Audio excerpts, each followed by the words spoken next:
Tong customer na to, tandaan nyo to. Yung mukha niya na yan. Ayun na, tinutukan na. Tinutukan na sa mukha, man. Ano? Yan. Ako po. Nagmamadali yan. Dapat, binidyo mo, No. yung unang-una natin pag-uusap, di ba? Oo, ba't ko bibidyoan? Eh, hindi ko alam na kupal ka eh. Labas mo yan. Tatadyakan ko yan. Ilabas mo yan. Ay, tatadyakan dyan. Labas mo yung motor na yan, Mac. Hindi natin gagawin yan. Labas mo yan dyan. Labas mo yan, labas mo yan, labas mo yan. Makinig ka sa akin, Mac. Ikaw bubugbugin ko, Mac. Kung paano niya itrato yung mga mekaniko niya, paul na paul yun, man. Tangina, kaya mo sabihin yung mekaniko mo nang bubugbugin kita? Pag di ka tumawag ng police pre, ako tatawag ng police pre. Promise. Wala, ikaw lang magagalit sa ganun. Pupal ka eh. Tupal guy! Welcome back sa Bokolot React. Yan, isang motorcycle issue na naman. Yan, isang customer ang nagreklamo sa isang motor shop, ang Riggs Motor Shop. Sobrang tagal daw ng pinagawa niyang motor. So, alamin natin kung totoo nga ba, ano nga ba yung issue. Let's go! Meron dyan po eh. Eto mga idol ako napipikon ako eh. Sabi niya, hindi daw ako maayos kausap. Kasi nagpa-align siya ng chassis dito. Ang sabi ko, 3 to 5 days. Ngayon, pipilitin tapusin kahapon hanggang ngayon. Nagre-reklamo siya kasi gusto niya yung motor niya unahin. Wala sinabi Ayan o. Ano sinabi ko sa'yo bago ka umalis dito? 5 days. Pare, umalis ka. Umalis ka. Wala daw sinabi na 3 to 5 days si owner ng motor shop. So, di natin alam kung totoo. Bumalik ka, sabi mo, sige, babalik ako. Diba sabi ko, babay ako. Tapos tinanong ko sa'yo kung kaya kong matapos. Sabi mo, Tapos na ba yung araw ngayon? Hindi ko matatapos. Tapos na ba yung araw ngayon? Kung hindi, baka bukas. Tapos na nga yung araw ngayon. Wala kong... Alas 12 pa lang tulo. Alas 12 pa lang Wait nga kasi niyan po. Ang gusto mo makita, pinapriority ka. Walang inaano na priority. Ano nga? O ano? Sa akin lang, ba't iniiwan nyo ba? Paano iniiwan? Binitawan lang dahil may ginagawang iba. Ang gusto lang ni customer daw is bakit nga ba iniiwanan yung gawa. So, ulitin natin ha. Ayan o. Iwan nyo ba? Paano iniiwan? Binitawan lang dahil may ginagawang iba. Anong tawag mo dun? Ano nga gusto mo mangyari? Babalik ko na nga lang motor mo eh. Yun, yung mga issue. Ayan yung karaniwang issue sa mga motorcycle shop na pag may nakitang mas madaling gawin, iiwanan. Pero hindi naman lahat, diba? So, yun siguro yung kino-complain ni Bossing na, Boss, ba't hawak ka pa ng iba? Hindi pa nga tapos yung sa akin. Tapusin mo muna yung sa akin. Ganun yung point ni Bossing. O pare, 6,000 lang binayaran mo pare. 6,000 lang binayaran mo, tol. Babalik ko sa'yo lahat, pre. Talaga, babalik ko. Babalik ko. Pangit mo kausap eh. Sasabihin mo pa ako, di ako maayos kausap. O talaga, wag kang babalik dito. Tarantado kang kupal ka. Tarantado kang kupal ka. Grabe yun ha. Customer mo yun, man. Customer is always customer pa din. Control your feelings dapat. Kasi customer mo pa rin yan. Kupal. Kala niya madali eh. Sabi ko na nga. Sinabi ko na sa kanya 3 to 5 days. Sabi ko lang pipilitin na matapos kagad. Hindi nga pwede madali ng gusto Sa bagay, sobrang hirap nga naman gawin yan. Da? niya. Kuya Jun, makita niya, ito daw ginagawa, hindi daw ibang motor. Parang ang gusto niya, priority siya. Ayan, parang ang dali gawin nito, yung ilalim pa niya, no. Kagabi nga nag-overtime na. Ang nakikita niya, yung hindi ginawa ngayon, yung kagabing sinakripisyo ng tao dito. Anong oras na umuwi yung tao para masimulan to? Naiintindihan ko naman mga idol, nagmamadali, kailangan yung motor sa trabaho. Pero wag naman pong ganun, no? Wag pong ganun mga idol, kasi kung gusto nyo madaliin namin trabaho, tapos pag may diferensya, magagalit kayo, di ba? Ayoko nung ganun, sasabihin pa sa akin, hindi daw ako maayos kausap. Tangina. Naiintindihan ko, kailangan niya to. Pero kahit matapos to, yung wiring nito, napakahirap gawin. Ayan si Makmak. Ayoko na matanggapin sa atin. Wag na pre, balik mo na yan. Okay. Ayaw na nga dapat tanggapin ni mekaniko kahapon. So, bakit mo pa rin tinanggap? Yan, sa mga motorcycle owner, kung kausapin natin yung mga natin. Kasi madalas, sa mga motorcycle shop, hindi naman talaga sa kanila yung mga mekaniko eh. Kumbaga, inihiram lang. May mga ganong shop eh. Ito kay Riggs Moto naman, may sarili siyang mekaniko kasi may uniform yun. Makmak. Ayoko na matanggapin sa atin. Wag na pre, balik mo na yan. balik mo na sa kanya yan. Balik mo na sa kanya yan. I-assemble mo. Balik mo lang lahat. Balik mo lahat. Balik mo na yan. Yung mga artist niya, yung mga... Bahala na siya dun. Problema niya na yun. Ano, tayo nga, hindi na tayo magpapabayad, oh. Ayun, oh, kung tutusin, magagamit niya na yan, oh. Oh. Ito nga lang, hindi pa pulido. Pumunta ka na dito, hindi naman nagsalita. Tsaka matatapos naman yan, eh. Yun nga, sabi ko nga, hindi pa tapos yung araw, eh. Nagagalit na siya. Alas 12 pa lang. Sige, balik mo na yan. Baka kala niya, yayaman tayo dyan, eh. Balik mo yan, Mac. Ako na magbabayad sa'yo sa labor mo. Aray. Aga-aga.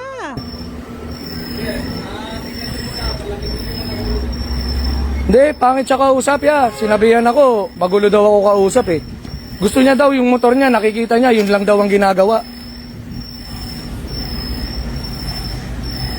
Ang linaw-linaw, makakalimutin yata yun eh. Una kasi pumunta yan. Sabi ko mga 3 to 5 days, pero pipilitin ko isang araw. Kahapon lang po. Kahapon lang po ito pinagawa. Bandang anong oras po sinimulan to? Mag-aalas na. Mga bandang alas 2. Tapos kagabi, siyempre binaklas pa yan. Ayun o, binaklas, ang daming binaklas dyan o. Ultimo harness o, tinanggal o.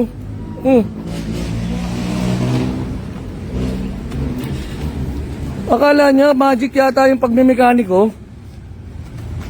Hindi magic ang pagmemekaniko, mga idol.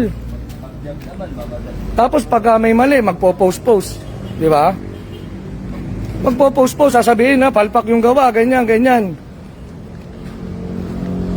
Mali yun. Ako, napilitan ako mag-live, pasensya na kayo ha. Kasi na-trigger ako nung sinabihan akong magulo daw ako kausap. Hindi daw sinisimulan eh. Patapos na nga. Patapos na yun eh, babalik ka rin na lang yun. Kaya pupunta lang ako doon. Di ba pumunta ka dito?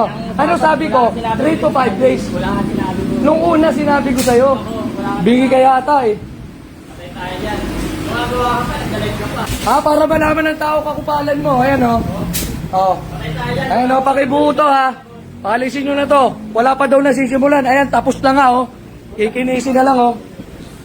Magabi pa yan. Pakita mo nga yung harness nito. Alam mo, harness niya oh. Oh. Paano namin naayusin yan? Oh. Sige nga, sabihin nyo sa amin isang araw. Oh.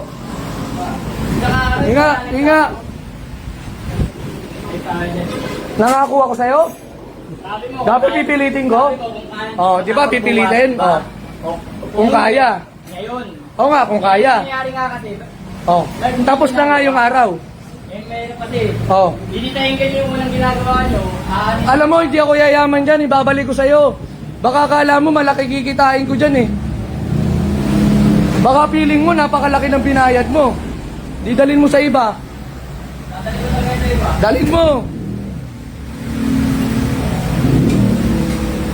Ayan o.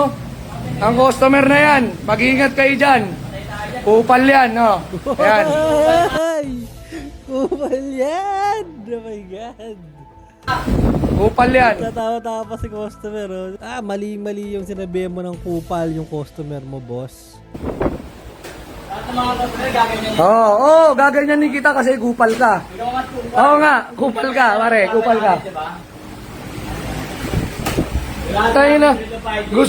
Gusto isang araw. Harness pa lang, duduguin na utak na mekaniko. Lakas pala ng ano nito eh.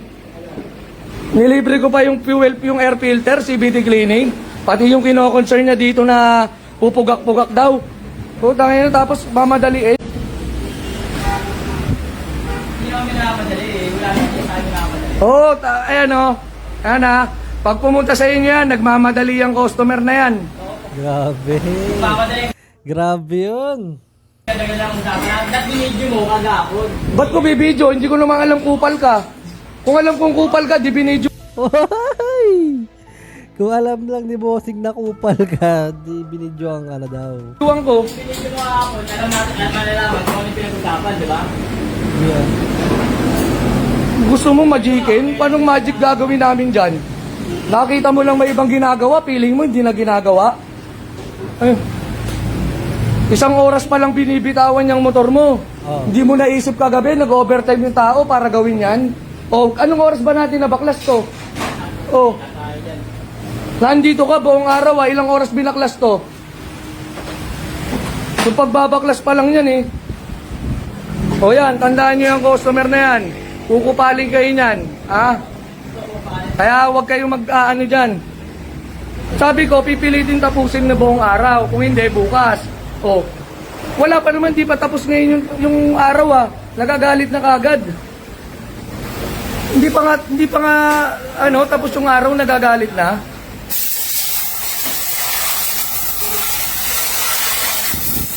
Ito, lalive ko talaga to kasi totoo lang, ayoko ng ganito.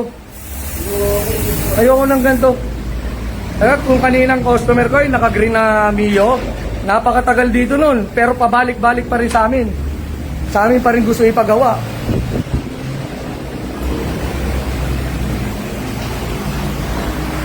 Ayun o, isipin nyo yung harness o. Harness pa lang, ayan o. Oh. Sige nga. Oh. Paano bubuin ng ano yan? Kahit 2 araw, tapos kasama yung ano. Ano ba naman to? Oh. Tignan nyo naman yung ginamit nilang wire oh. Oh. Putangin na pang telepono, pang CCTV. Oh. Tingin na, nilait-lait na. Yan yung ginamit na mga wire, pang CCTV. Oh, gusto i-connect namin ng ganyan, tapos pag nasira ang ECU, kami sisisihin. Oh.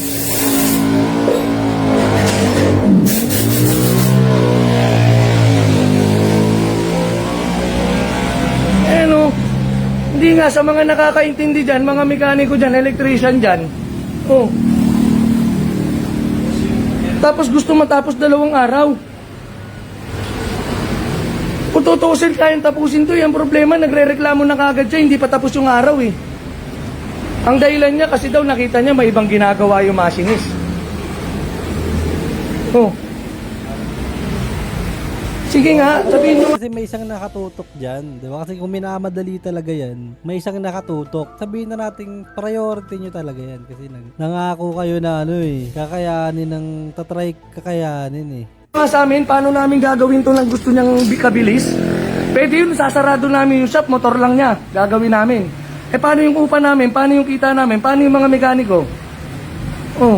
May point si owner dito. Paano nga naman, 'di ba? Yung mga pinapasahod niya, yung bayad sa renta ng shop, 'di ba? So, yun, may point si owner dito. Pero mali pa rin yung ginawa niya na pagkukupal-kupalin niya yung mismong customer niya, tutukan niya sa mukha, 'di ba? O kaya wag mo nang buuin to. Kunin mo na yan, pakuha mo na yan. Total, na welding na natin yan. Wala siyang babayaran. Hindi ka rin babayaran ng labor pagbaklas. Babaklasin din nila. Dali niya ng ganyan yan. Tawag siya ng pulis pag ayaw niya. Tawag ka na. Kung talaga, hindi rin ako papayag. Kahit magtawag ka. Ang gusto mo, gawin na yun sa'yo. Hindi namin sinutukuhan ng motor mo. Hindi ka makaintindi. Alas 12 pa lang, nagre-reklamo ka na. Diba? Natapos na ba yung araw? Putol na yung ugat na leg ni bossing. Galit na galit. Iniwanan ba? Nandun nga yung may kapatinis Oh, siyempre nga, hindi nga ikaw gusto mong priority. Gusto mo ikaw ang priority eh. Kunin mo na to. Magkakapikunan tayo, pre. Magkakapikunan lang tayo dito. Oo. Kapipikon ako sa'yo, pre. Kahit sino mo magagalit doon. Wala, ikaw lang magagalit sa ganun. Kupal ka eh. Tupal ka eh. Ikaw lang magagalit sa ganun. Ito nga, motor ko. Ayun na, simpleng wiring lang oh. Oh. Buo harness oh. Pero tingnan mo, mula umaga ginagawa oh. Tapos yung sa'yo, ganyan itsura nung sa'yo. Gusto mo matapos ka agad? Oh. Tapos sira to. Sira yung ilalim. Yung ilalim lang neto, napakahirap pagplanuhan neto. Ayun yung mga sira ng motor niya, oh. Tapos sabi niya, baka daw pwede libre CVT cleaning. Sabi ko, sige, baka libre air filter. Sabi ko, sige, baka pwede libre ng ayusin yung pugak. Sabi ko, sige, libre. Oh. Oh. Hindi niya ma-imagine, nakala niya magic lang pagtanggal na itong mga to. Oh.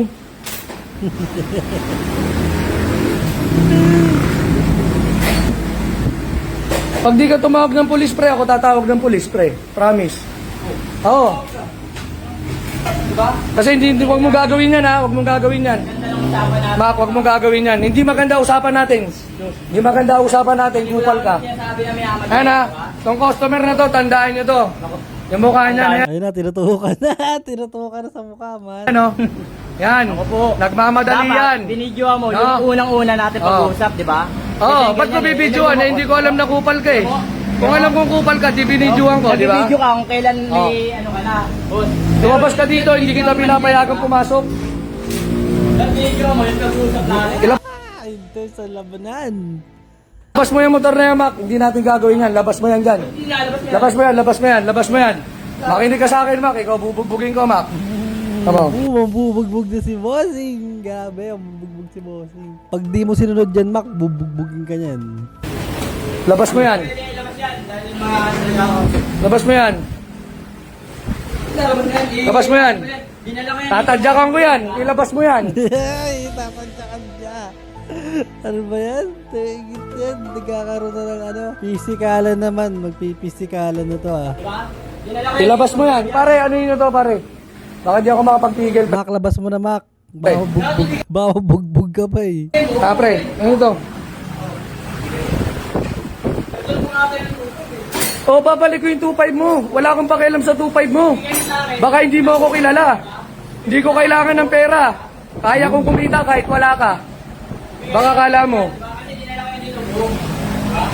Grabe, pagmamaliit na yun, man. Tsaka, kung paano niya itrato yung mga mekaniko niya, paul na paul yun, man. Takina, kaya mo sabihin yung mekaniko mo nang bubugbugin kita. Sa ganun palang, grabe na yan. May ugali talaga tong owner. So, hindi ko siya binabasya, pero nakita nyo naman kung paano niya bubugbugin niya yung mekaniko. Inaano ba siya ng mekaniko niya? Diba? Grabe yun.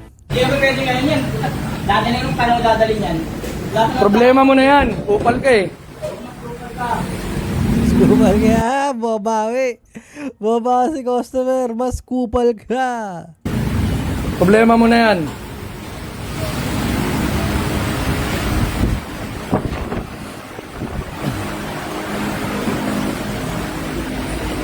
Labas mo yan, Mac. Labas mo yan. Labas mo yan. Hoy, wala kang karapatan dito. Wala ka naman, kikustomer ako. Wala kang karapatan. May karapatan siya, customer siya. May karapatan siya, nagbayad siya dyan. Bay, tumawag ka nga ng pulis, Bay. Dinala ko yan dito, buho. Tumawag kang pulis. Bay, please lang. Tawagin mo Sir Salazar. Ay, tawag na. May kilalang pulis si Bossing. Dinala ko yan dito, buho. Bibigay niyo ng buho, di ba?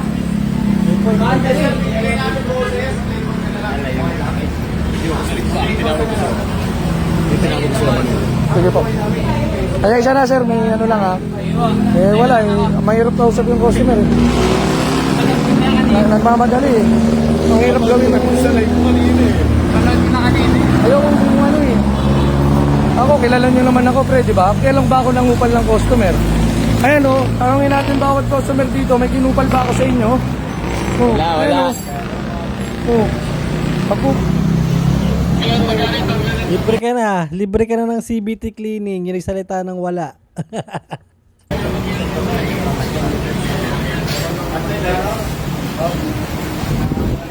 Ano bay, pagka hindi maareglo bay, kumawag ka na lang polis. Para ano? Baka akala niya magkakaroon ako sa labor, pre.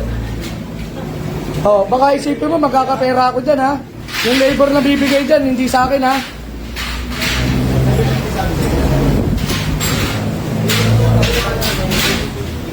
Bayad na yung labor nyo kagabi, di ba? Oh. Sabihin nyo, baka akala may porsyento ako sa inyo. Kay Jun.